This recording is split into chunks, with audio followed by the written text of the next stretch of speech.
ये एक ठंडी सर्दी की रात थी जब आदित्य और उसके दोस्त साहिल, ऋणा और प्रिय ने देर रात एक ट्रेन यात्रा करने का निर्णय लिया। वे गांव के पास पुराने रेलवे स्टेशन पर जाने के बारे में सोच रहे थे, जहां एक प्रसिद्ध भूतिया ट्रेन के बारे में बहुत सी बातें सुनने को मिलती थी। ये ट्रेन रात 12 बजे के बाद दिखाई देती थी और फिर गायब हो जाती थी। आओ यार, ये बस एक कहानी होगी, साहिल हंसी में बोला। चलो देख लेते हैं, क्या बुरा हो सकता है। ऋणा थोड़ी हिचकिचाई, लेकिन मैंने सुना है कि अगर ये ट्रेन किसी को मिल जाए तो वो कभी वापस नहीं लौटते। प्रिय, जो हमेशा रोमांचक चीजों के लिए तैयार रहती थी, बोली, क्या मजा है अगर हम भूतिया जगहों पर ना जाएं और कुछ असली अनुभव न करें। उन्होंने अपने रास्ते की शुरुआत की और आधी रात को वे पुराने स्टेशन पर पहुंच गए। स्टेशन वीरान था, वहां जंग लगे हुए रेल की पटरियां और खाली प्लेटफॉर्म थे। हवा में घना कोहरा था और दूर से उल्लू की आवाजें सुनाई दे रही थी। बिल्कुल आधी रात को उन्होंने हल्का सा गरगराहट सुनी। पटरियां हल्की सी कांपने लगीं और दूर से एक तेज रोशनी दिखाई दी। ये वही है, आदित्य चिल्लाया। उसका दिल उत्साह और डर से धड़क रहा था। ट्रेन आई, लेकिन कुछ था जो अजीब सा लग रहा था। ये एक पुरानी स्टीम इंजन ट्रेन थी, लेकिन खिड़कियां अंधेरी थीं और कोई आवाज नहीं आ रही थी। ट्रेन धीरे धीरे प्लेटफॉर्म की ओर बढ़ी। उसकी रोशनी डरावनी तरीके से टिमटिमा रही थी। दरवाजे खुले, लेकिन अंदर कोई नहीं था। एक अजीब ठंडी हवा ट्रेन से बाहर निकली, जो उनकी रीढ़ में सिहरन पैदा कर रही थी। क्या हमें चढ़ना चाहिए? प्रिय ने धीरे से पूछा। उसकी आवाज कांप रही थी। किसी ने कुछ नहीं कहा। अचानक दरवाजे पीछे से बंद हो गए। ट्रेन चलने लगी, पर कोई भी उसमें चढ़ा नहीं था। वे प्लेटफॉर्म पर वापस लौटने की कोशिश करने लगे, लेकिन ऐसा लगता था जैसे स्टेशन ही गायब हो गया था। वे अब उस भूतिया ट्रेन में थे, उसके जादुई नियंत्रण में फंसे हुए। जैसे जैसे वे ट्रेन में बैठे, अजीब घटनाएं होने लगी। हवा ठंडी हो गई और कानों में फुसफुसाहट सुनाई दी। एक धीमी भूतिया आवाज जो कहीं से आ रही थी। क्या तुमने ये सुनी? ऋणा ने पूछा। उसकी आवाज मुश्किल से निकल रही थी। आदित्य ने सिर झुकाया। यह दीवारों से आ रही है। अचानक एक महिला का चेहरा एक खिड़की के पास दिखा। उसकी आंखें भय से भरी हुई थी और उसका मुंह खुला हुआ था, जैसे वह चिल्ला रही हो, लेकिन आवाज नहीं आ रही थी। सभी डर के मारे पीछे हट गए, लेकिन जैसे ही वे पलटे, वह महिला उतनी ही तेजी से गायब हो गई। ट्रेन अपनी यात्रा जारी रखे हुए थी। रात के धुंधले आकाश के नीचे उसकी गति बदलती नहीं थी। हम कहाँ जा रहे हैं? साहिल ने डरते हुए पूछा। कोई उत्तर नहीं था। ट्रेन ऐसी जगहों से गुजर रही थी जिन्हें वे जानते तक नहीं थे। जंगल, खेत, सब कुछ एकदम अजनबी। बाहर का दृश्य जल्दी जल्दी बदल रहा था, जैसे समय और स्थान अपने आप में सिमट रहे हों। जैसे जैसे रात बढ़ी, दोस्तों को एहसास हुआ कि वे अकेले नहीं थे। सामने वाले डिब्बे में एक आदमी बैठा था, जो उनकी ओर मुंह किए बिना बैठा था। वह आदमी पुराने फटे पुराने कपड़े पहने हुए था और उसका चेहरा एक चौड़े ब्रिम वाली हैट से ढका हुआ था। ये कौन है? प्रिया ने फुसफुसाते हुए पूछा। आदित्य खड़ा हुआ और उस आदमी की ओर बढ़ने लगा। उसका दिल धड़कते हुए डर से भारी हो रहा था। जैसे ही वह पास गया, उसने उस आदमी का चेहरा देखा। सड़ा हुआ, मुंह मोड़ा हुआ और उस पर गहरे दाग लगे हुए थे। उसकी आंखें खोखली थीं और वह कुछ बुदबुदा रहा था। तुम नहीं आना चाहिए था, वह आदमी धीमी आवाज में बोला। उसकी आवाज जैसे वह दीवारों से आती हो। आदित्य डर से पीछे हट गया और अपने दोस्तों की ओर दौड़ पड़ा। ट्रेन फिर से चल पड़ी, लेकिन अब यह मानो खत्म नहीं होने वाली हो। दोस्त घबराए हुए थे और ट्रेन और तेज दौड़ने लगी थी। खिड़कियां धुंध से ढकी हुई थी और वे बस छायाएं ही देख पा रहे थे। फिर अचानक ट्रेन घबराते हुए रुक गई। रोशनी बुझ गई। दरवाजे खुले, लेकिन वहां प्लेटफॉर्म नहीं था, बल्कि एक खाली धुंधला मैदान था। वे ट्रेन से कूद पड़े। उनके दिलों की धड़कनें तेज थीं। जब वे पीछे मुड़े तो ट्रेन गायब हो चुकी थी, साथ में पटरियां, स्टेशन और सब कुछ। वे खड़े हुए शीतल अंधेरे मैदान में, सांस लेते हुए और डर से कांपते हुए। क्या यह सच था? ऋणा हैरान होकर बोली। कोई जवाब नहीं था, लेकिन उसी पल फिर से वही फुसफुसाहट सुनाई दी। धीमी, दूर की आवाजें जो उनके नाम पुकार रही थी। भूतिया ट्रेन ने उन्हें अपनी यात्रा पर ले लिया था। अगर आपको ये कहानी पसंद आई हो तो कृपया इसे लाइक करें, शेयर करें और हमारे चैनल को सब्सक्राइब करना न भूलें। अब चलिए शुरुआत करते हैं दूसरी कहानी से। रवि और उसके दोस्त अमित, नेहा और प्रिया कई महीनों से एक रोड ट्रिप की योजना बना रहे थे। उनका गंतव्य था कुख्यात भानगढ़ किला, जिसे भारत का सबसे भूतिया स्थान माना जाता है। राजस्थान में स्थित इस किले के बारे में कई डरावनी कहानियां प्रचलित थीं। कहा जाता था कि वहां एक श्रापित तांत्रिक और एक अभिशप्त राजकुमारी की आत्माएं अब भी भटकती हैं। स्थानीय लोगों की चेतावनी के बावजूद चारों दोस्तों ने रात में किले में जाने का फैसला किया। उन्हें रोमांच और भूतिया जगहों की खोज का जुनून था। जैसे ही वे किले के दरवाजे पर पहुंचे, एक अजीब सन्नाटा पसरा हुआ था। सूर्य ढल चुका था और चांद की हल्की रोशनी में खंडहर डरावने लग रहे थे। विशाल टूटी हुई दीवारें अतीत की भयानक कहानियां सुनाने के लिए खड़ी थीं। क्या हमें सच में यहां जाना चाहिए? प्रिया ने डरते हुए रवि का हाथ पकड़ लिया। यह सिर्फ एक कहानी है, रवि ने उसे दिलासा दिया। हम बस घूमेंगे और कुछ अच्छी तस्वीरें लेंगे। वे अंदर चले गए। उनके टॉर्च की रोशनी पत्थरों से टकराकर वापस आ रही थी। किले के अंदर मिट्टी की गंध थी, लेकिन उसके साथ कुछ और भी था, कुछ सड़ा, गला और भयावह। चारों दोस्त किले के अंदर गहराई तक चले गए। संकरे गलियारे और वीरान आंगन पार करते हुए वे आगे बढ़ रहे थे। तेज हवा किले में गूंज रही थी, जिससे ऐसा लग रहा था कि कोई फुसफुसा रहा हो। क्या तुमने वह सुना? अमित ने पूछा, टॉर्च एक खाली हॉल की ओर घुमाते हुए। यह सिर्फ हवा है, नेहा बोली, लेकिन उसकी आवाज में आत्मविश्वास नहीं था। कुछ ही देर में वे उस कक्ष तक पहुंचे जहां कहा जाता था कि तांत्रिक की आत्मा रहती है। माहौल अचानक भारी हो गया और हवा में एक अजीब सी ऊर्जा महसूस होने लगी। अचानक नेहा चौंक गई। ये देखो, उसने एक पुराना लकड़ी का दरवाजा दिखाया जो जंग लगी कड़ियों से लटक रहा था। उस पर अजीब और रहस्यमयी निशान खुदे हुए थे। यह वही कमरा हो सकता है जहां राजकुमारी को रखा गया था, रवि ने धीरे से कहा। बिना सोचे समझे उसने दरवाजा खोल दिया। एक ठंडी हवा का झोंका अंदर से आया, जिसमें एक अजीब मीठी लेकिन सड़ी हुई गंध थी। कमरे के अंदर दीवारों पर और भी निशान थे। बीचों बीच एक पत्थर का चबूतरा था, जिस पर एक टूटा हुआ आईना रखा था। जैसे ही प्रिया उसके पास पहुंची, आईने के टूटे टुकड़ों में कुछ अजीब दिखाई दिया, कुछ ऐसा जो वहां नहीं होना चाहिए था। अचानक पीछे का दरवाजा जोर से बंद हो गया। टॉर्च की रोशनी कांपने लगी और तभी एक गहरी डरावनी आवाज गूंजी, यहां से चले जाओ, नहीं तो बुरा होगा। अमित ने दरवाजा खोलने की कोशिश की, लेकिन वह हिला भी नहीं। यह अटक गया है। नेहा पीछे हट गई। कुछ गड़बड़ है, हमें यहां से निकलना चाहिए। रवि पीछे मुड़ा और उसका दिल दहल गया। अंधेरे में एक परछाई हिल रही थी, पतली, लंबी और भयानक। ये उनकी टॉर्च की रोशनी से नहीं बनी थी, ये खुद ही हिल रही थी।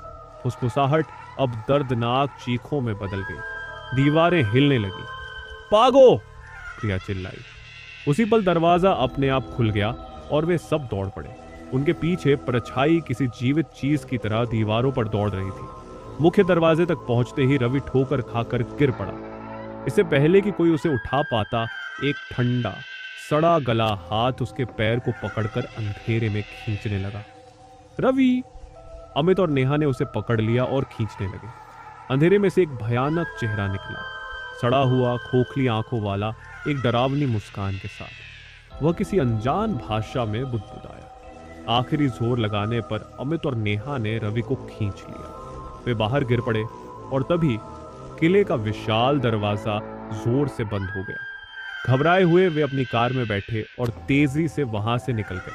किसी में भी कुछ बोलने की हिम्मत नहीं थी जब तक कि वे होटल नहीं पहुंच गए। ये क्या था? प्रिया ने कांपती आवाज में पूछा। मुझे नहीं पता, रवि ने कहा। उसकी आवाज डर से थरथरा रही थी। लेकिन मुझे लगता है कि यह खत्म नहीं हुआ। उस रात जब वे सोने की कोशिश कर रहे थे, वही फुसफुसाहट फिर सुनाई दी। तुम्हें अंदर नहीं जाना चाहिए था, अब तुम हमारे हो। अगली सुबह रवि के टखने पर उंगलियों के निशान जैसे नीले काले निशान थे, और जब उन्होंने शीशे में देखा तो एक पल के लिए उन्होंने परछाई को अपने पीछे खड़ा पाया। भानगढ़ का श्राप उनके साथ आ चुका था और अब ये उन्हें छोड़ने वाला नहीं था। अगर आपको ये कहानी पसंद आई हो तो कृपया इसे लाइक करें, शेयर करें और हमारे चैनल को सब्सक्राइब करना न भूलें। अब चलिए शुरुआत करते हैं दूसरी कहानी से। गांव के बाहर एक पुराना जंगल था जहां पेड़ ऊंचे ऊंचे और मुड़े हुए थे, जिनकी शाखाएं सूरज की रोशनी को रोकती थीं। गांव वाले हमेशा इसे लेकर चुपके से बातें करते थे और बच्चों को कभी भी उसके पास न जाने की चेतावनी देते थे। वे इसे शापित जंगल कहते थे। कहानी बहुत साधारण थी लेकिन डरावनी। कहा जाता था कि जो भी व्यक्ति रात के समय जंगल में प्रवेश करता वह कभी वापस नहीं लौटता। जो लोग वापस लौटते भी थे वे या तो हफ्तों बाद मिलते, उनकी आंखें खोखली होती और वे अजीब बातें बड़बड़ाते रहते, या फिर कभी नहीं मिलते। निशा और उसके दोस्त रोहित, मीरा और विक्रम ने हमेशा यही कहानियां सुनी थी। उनमें से ज्यादातर लोग इसे एक मिथक मानते थे, लेकिन निशा के दिल में हमेशा जिज्ञासा रहती थी। एक शाम उसने अपने दोस्तों को इकट्ठा किया और तय किया कि अब समय आ गया है जंगल के अंदर क्या है यह जानने का। क्या हम सच में ये कर रहे हैं? मीरा ने घबराते हुए पूछा, अपने बैग के पट्टे को कसते हुए। चलो यार, ये सिर्फ एक जंगल है, कुछ नहीं होगा, रोहित ने आत्मविश्वास से कहा, हालांकि उसकी आंखें अंधेरे आसमान की ओर भागी थी। विक्रम, जो हमेशा संदेह करने वाला था, हंसा। भूत प्रेत, शाप, ये सब बच्चों को डराने के लिए कहानियां हैं। चलो और साबित करते हैं कि यह गलत है। सभी ने सहमति जताई और वे जंगल में घुस गए जब सूरज डूबने वाला था। पेड़ बहुत बड़े थे, उनकी छाल काली हो चुकी थी और जमीन पर पत्तों और बेलों की परत बिछी हुई थी।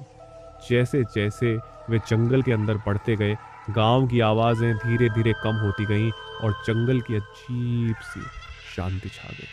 कुछ घंटे चलने के बाद हवा और भी ठंडी हो गई और जंगल में सन्नाटा छा गया।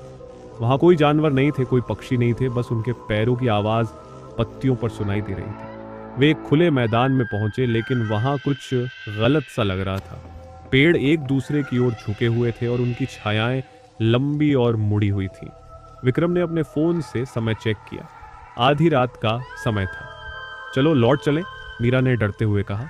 यह जगह मुझे बहुत अजीब लग रही है। मैं भी यही सोचता हूँ, निशा ने कहा। लेकिन तभी उसकी नजरें एक पेड़ पर पड़ी जो मैदान के बीचों बीच खड़ा था। उसकी जड़ों का रूप अजीब सा था, जैसे वो उसे अपनी ओर खींच रहे हों। मैं पास जाकर देखना चाहती हूँ, निशा ने कहा और पेड़ की ओर बढ़ने लगी। नहीं निशा, रोहित ने उसे पुकारा, लेकिन वह पहले ही पेड़ के पास पहुंच चुकी थी। जैसे ही उसने पेड़ की छाल को छुआ, अचानक एक तेज हवा का झोंका आया और पेड़ के पत्ते झूमने लगे। जमीन भी हल्की सी कांपने लगी और चारों ओर एक धीमी फुसफुसाती आवाज गूंजने लगी जो सभी दिशाओं से आ रही थी। तुमने क्यों आकर हमारा उल्लंघन किया? वो आवाज फुसफुसाई। निशा ठहर गई। उसकी हाथ अब भी पेड़ के संपर्क में था। आवाजें तेज होती जा रही थीं और छायाएं पेड़ों के चारों ओर घूमने लगीं, जैसे वे जीवित हो उठी। समूह डर से जकड़ा हुआ था। फुसफुसाती आवाजें तेज और स्पष्ट होती जा रही थीं, जैसे सैकड़ों लोग एक साथ बोल रहे हों। चारों ओर से छायाएं दिखाई दी जिनकी आंखें चमक रही थीं और वे धीरे धीरे उनकी ओर बढ़ रही थीं। हमेशा के लिए फंस गए, मीरा चीखी, अपनी जड़ों से संघर्ष करते हुए। निशा की आंखें डर से खुली रह गई जब उसने एक काली पतली महिला की आकृति देखी। उसका चेहरा पीला और खोखला था और उसकी आंखें काली थी। वह हवा में तैरती हुई आ रही थी और उसकी लंबी उलझी हुई बाल हवा में घूम रहे थे। तुमने मेरे इलाके में प्रवेश किया, वह महिला फुसफुसाई। उसकी आवाज प्राचीन क्रोध से भरी हुई थी। तुम कौन हो? रोहित ने डरते हुए पूछा। मैं इस जंगल की रक्षक हूं, महिला ने उत्तर दिया, और तुमने वह किया है जो नहीं करना चाहिए था। जमीन फिर से हिलने लगी और जड़ें जमीन से उगने लगीं, उनके पैरों के पास लपेटने लगी, उन्हें पेड़ की ओर खींचने लगी। नहीं, हम नुकसान नहीं करना चाहते थे, मीरा चिल्लाई, जड़ों से संघर्ष करते हुए। तो तुम्हें यहीं रहना होगा, महिला की आवाज गूंजती हुई आई और उसकी छाया घने जंगल में गायब हो गई, छोड़ते हुए बस एक डरावनी शांति। जैसे जैसे जड़ें कसने लगीं, निशा के मन में एक विचार आया। उसे पुराने किस्से याद आए जो गांव वाले जंगल के बारे में बताते थे। बचने का सिर्फ एक तरीका था, उन्हें कुछ न कुछ देना पड़ेगा। सभी हाथ जोड़ लो, निशा ने चिल्लाया। हमें जंगल को कुछ देना होगा, हमारा डर, हमारी माफी। बाकी लोग संकोच करने लगे, लेकिन जड़ें उन्हें पेड़ की ओर खींच रही थी। अब उनकी हिम्मत टूट चुकी थी। वे आंखें बंद करके एक साथ जंगल, रक्षक आत्मा और प्राचीन पेड़ों से माफी मांगने लगे। उन्होंने वादा किया कि वे कभी भी वापस नहीं आएंगे, जंगल को शांति देंगे। जमीन एक आखिरी बार कांपी और फिर जैसे सब कुछ रुक गया, जड़ें उन्हें छोड़ दी। पेड़ अलग हो गए और मैदान फिर से शांति से भर गया। छायाएं गायब हो गई। वे दौड़ते हुए जंगल से बाहर निकले और जब उन्होंने पीछे मुड़कर देखा तो सूरज की पहली किरण आकाश में दिखाई दी। हालांकि वे बच गए, वह अनुभव उन्हें बदल चुका था। निशा, जो पहले निडर और जिज्ञासु थी, अब अज्ञात से डरने लगी थी। विक्रम और रोहित कभी भी उस रात के बारे में बात नहीं करते और मीरा ने जंगल से दूर रहना शुरू कर दिया। यहां तक कि दिन में भी गांव में अब भी शापित जंगल के बारे में फुसफुसाहट होती रहती थी और समय के साथ कम लोग ही उसके पास जाने की हिम्मत करते थे। लेकिन जंगल अब भी वहीं था, अपने मुड़े हुए पेड़ों और प्राचीन रक्षक की खामोश निगाहों के साथ। शाप हटाया नहीं गया था, वह सिर्फ इंतजार कर रहा था अगली जिज्ञासु आत्माओं के लिए जो इसके गहरे रहस्यों में खो जाने आएंगे, और यह कभी नहीं भूल पाएगा उन लोगों को जिन्होंने इसका उल्लंघन किया। आशा है कि आपको यह कहानी पसंद आई हो। अगर आपको यह कहानी पसंद आई हो तो कृपया इसे लाइक करें, शेयर करें और हमारे चैनल को सब्सक्राइब करना न भूलें। अब चलिए शुरुआत करते हैं दूसरी कहानी से। रवि एक जिज्ञासु यात्री, हमेशा अनजान जगहों की ओर आकर्षित होता था। उसने एक भूल चुके गांव के बारे में सुना था जो पहाड़ियों में गहरे स्थित था। गांव के लोग इस जगह के बारे में चुपके से बातें करते थे और चेतावनी देते थे कि इस गांव के पास न जाए। लेकिन रवि की साहसिक प्रवृत्ति ने उसे यह रहस्य जानने के लिए मजबूर किया। एक शाम जब सूरज डूब रहा था, रवि ने अपना बैग पैक किया और पहाड़ियों की ओर चल पड़ा। यात्रा लंबी और कठिन थी, लेकिन उसकी जिज्ञासा ने उसे आगे बढ़ने के लिए प्रेरित किया। उसे यह गांव देखना ही था। 2 दिन की कठिन यात्रा के बाद रवि अंततः गांव के प्रवेश द्वार पर पहुंच गया। जैसे ही वह गांव के अंदर आया, हवा ठंडी हो गई और एक अजीब सा डर महसूस होने लगा। पेड़ पास पास झुके हुए थे और चारों ओर एक अजीब शांति फैली हुई थी। गांव की सड़कों पर कोई नहीं था, घरों में ताले लगे हुए थे और हर जगह मुरझाया हुआ एहसास था। फिर भी रवि को ऐसा लग रहा था जैसे कोई उसे देख रहा हो। रवि धीरे धीरे गांव में घूमा। उसके कदमों की आवाज एकदम शांत वातावरण में गूंज रही थी।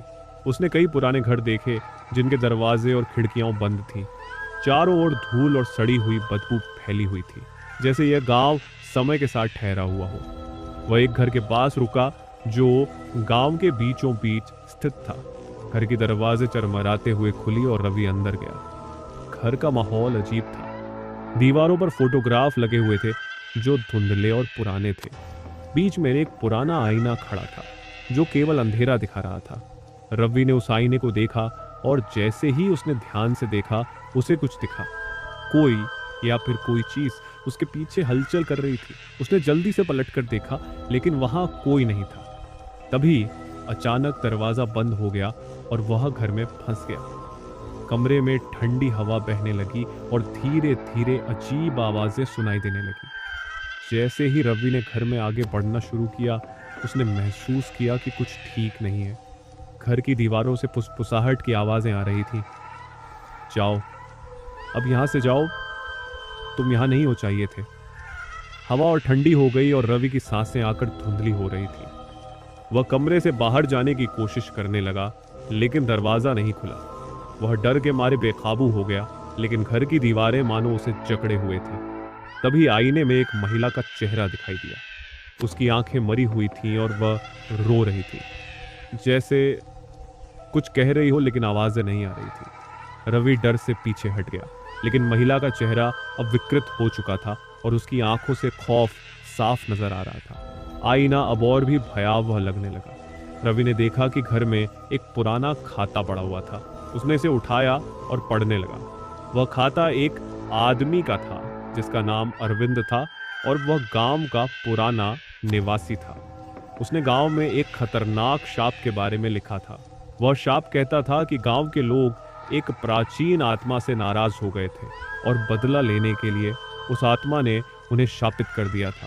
अब वे सभी आत्माएं गांव में फंसी हुई थीं और कोई भी वहां से भाग नहीं सकता था। रवि का दिल जोर से धड़कने लगा क्योंकि उसने समझ लिया कि यह गांव वास्तव में भूतिया था। ये एक ऐसा स्थान था जहां लोग अब भी फंसे हुए थे और उनका शाप कभी खत्म नहीं हो सकता था। जैसे ही रवि ने यह सब समझा, कमरे में अंधेरा और गहरा हो गया। वह महिला आईने में फिर से दिखाई दी और उसकी भयानक चीखें सुनाई देने लगी। रवि ने जैसे ही खाता आईने में फेंका, एक जोरदार आवाज के साथ आईना टूट गया और अंधेरा हो गया। कमरे की सभी दीवारें हिलने लगी और गांव में एक बुरी शक्ति का एहसास होने लगा। अचानक रवि ने देखा कि वह बाहर आ गया था। वह गांव के बाहर खड़ा था और शांत थी, लेकिन वह समझ गया था कि वह अब भी उस शापित गांव के अंदर था, बस उसका प्रभाव थोड़ा कम हुआ था। रवि गांव से भागकर दूर चला गया, लेकिन उसे अब भी उस महिला का चेहरा और शापित गांव की यादें पीछा कर रही थी। वह गांव अब भी वहीं था और उन आत्माओं का शाप कभी खत्म नहीं होने वाला था। रवि ने अपनी यात्रा के बारे में एक किताब लिखी, लेकिन जब भी उसने आईने के पास जाना शुरू किया, अजीब घटनाएं होने लगी। उसके आईने में उसकी परछाई हिलने लगती और फुसफुसाहटें उसे फिर से डराने लगती। कभी रवि का कोई पता नहीं चला, वह गायब हो गया और फिर कभी नहीं मिला।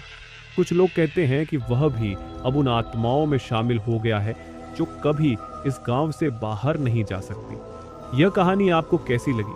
अगर आपको यह कहानी पसंद आई हो तो कृपया इसे लाइक करें, शेयर करें और हमारे चैनल को सब्सक्राइब करना न भूलें।